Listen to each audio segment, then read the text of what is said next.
আসসালামু আলাইকুম সবাইকে। আশা করি সবাই ভালো আছেন। আমার সুমনাস কিচেন হাউস চ্যানেলটিতে আপনাদের সবাইকে স্বাগতম।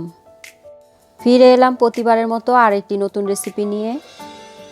আমি আজকে তৈরি করে দেখাবো টমেটো হট সস। ঘরে থাকা কিছু উপকরণ দিয়েই খুব সহজে এই সসটা কিন্তু ঘরেই তৈরি করে নেওয়া যায়। এই হট সস তৈরি করার সম্পূর্ণ ভিডিও সহ সংরক্ষণ পদ্ধতির বিভিন্ন টিপসগুলো থাকছে আমার এই ভিডিওতে। আশা করছি আপনাদের সবার কাজে লাগবে। তো চলুন রেসিপিটি তৈরি করে নেওয়া যাক।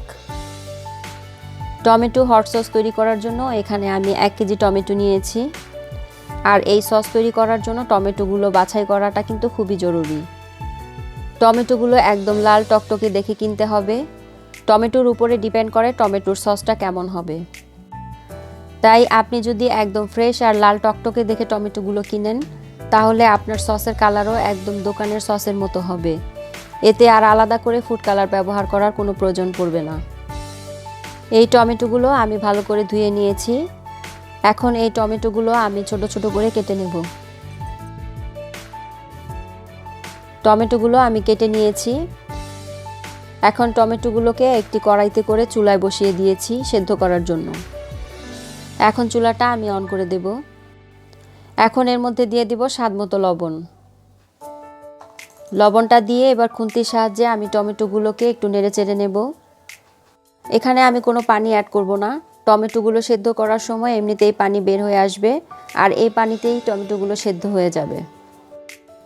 নাড়াচাড়া হয়ে গেলে এবার ঢাকনা দিয়ে ঢেকে দিব 3-4 মিনিটের জন্য। ফিরে এলাম 3-4 মিনিট পর। দেখতেই পাচ্ছেন টমেটো থেকে কতটা পানি উঠেছে। এখন আবার একটু নেড়েচেড়ে নেব। এবার আবার ঢাকনা দিয়ে ঢেকে দেব 2 মিনিটের জন্য।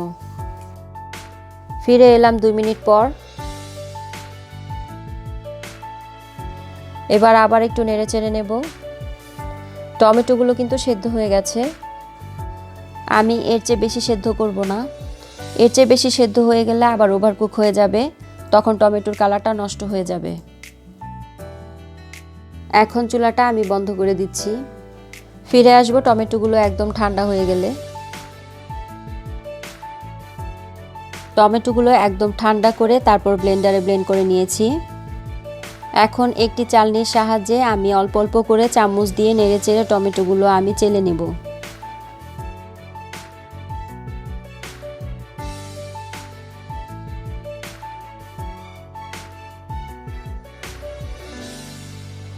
সবটুকু টমেটো চেলে নেওয়ার পর চালনির মধ্যে যে অবশিষ্ট অংশটুকু রয়ে গেছে সেটা এখন আমি ফেলে দেব। এই তো আমার সবটুকু টমেটোর পিউরি বের করা হয়ে গেছে। আপনারা চাইলে এই পিউরিটা বেশি করে বানিয়ে ডিপ ফ্রিজে সংরক্ষণ করে রেখে দিতে পারেন। এই পিউরিটা দিয়ে বছর জুড়ে যে কোনো সময় আপনি এই সসটা তৈরি করে নিতে পারবেন। একবারে অনেকগুলো সস তৈরি না করে যদি অল্প অল্প করে পিউরিটা দিয়ে সস তৈরি করে নেন, তাহলে আপনি খুব সহজে আর অল্প সময়ে এই সসটা তৈরি করে নিতে পারবেন। আর আপনার সসটাও একদমই স্বাস্থ্যসম্মত হবে। আর আপনি চাইলে এই পিউরিটা দিয়ে বছর জুড়ে এই সস তৈরি করে নিতে পারবেন যে কোনো সময়। এখন এই পিউরিটা দিয়েই আমি টমেটো সসটা তৈরি করে নেব। আর এর জন্য আমি চুলায় একটি কড়াই বসিয়ে দিয়েছি। এখন এর মধ্যে আমি পিউরিগুলো দিয়ে দিচ্ছি। এখন এর মধ্যে দিয়ে দিব 1 কাপ পরিমাণ চিনি। চিনিটা আপনারা আপনাদের টেস্ট অনুযায়ী দিয়ে নেবেন। এখন দিয়ে দেব হাফ চা চামচ লাল মরিচের গুঁড়ো। এখন দিয়ে দিব 1/4 কাপ ভিনেগার। দিয়ে এখন একটি চামচের সাহায্যে আমি টমেটো পিউরিটাকে ভালো করে মিশিয়ে নেব। আমি এখন চুলাটা অন করে দেব।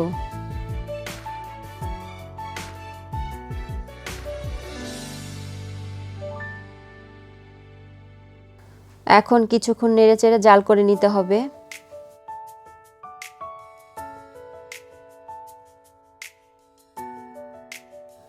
জাল করতে করতে টমেটোর পিউরিটা কিন্তু ঘন হয়ে এসেছে। এই পর্যায়ে দিয়ে দেব কর্নফ্লাওয়ার। এখানে আমি একটু পানির সাথে 2 চা চামচ কর্নফ্লাওয়ার মিশিয়ে নিয়েছি। কর্নফ্লাওয়ারটা দেওয়ার কারণে টমেটোর সসটা আরও ঘন হয়ে যাবে।